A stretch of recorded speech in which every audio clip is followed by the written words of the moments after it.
السلام علیکم ورحمۃ اللہ وبرکاتہ۔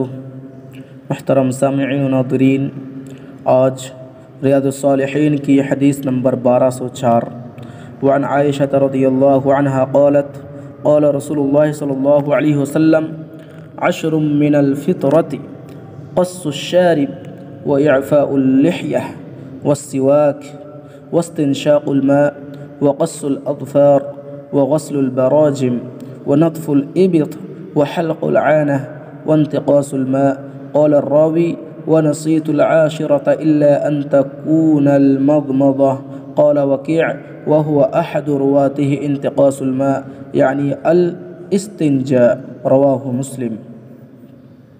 حضرت عائشہ رضی اللہ عنہ بیان کرتی ہیں کہ رسول اللہ صلی اللہ علیہ وسلم نے فرمایا 10 چیزیں فطری ہیں: مونچھیں کٹوانا، داڑھی بڑھانا، مسواک کرنا، ناک میں پانی چڑھانا یعنی ناک میں پانی داخل کرنا، ناخن تراشنا، انگلیوں کے جوڑوں کو دھونا، بغل کے بال اکھیڑنا، زیر ناف بال مونڈنا اور استنجا کرنا۔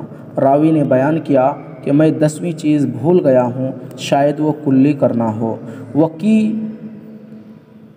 رحمہ اللہ کہتے ہیں، جو اس حدیث کے راوی میں سے ایک راوی ہیں، بیان کرتے ہیں کہ انتقاص الماء سے مراد استنجا کرنا ہے۔ آئیے دیکھتے ہیں اس حدیث سے سمجھنے والی باتیں۔ فطری چیزیں 10 ہیں، اور دوسرے نمبر میں اسلام دین نظافت ہے، پاکیزگی کا دین ہے، اسی لیے مسلمانوں کو اپنے جسم پاک صاف رکھنے کی ترغیب دی گئی ہے۔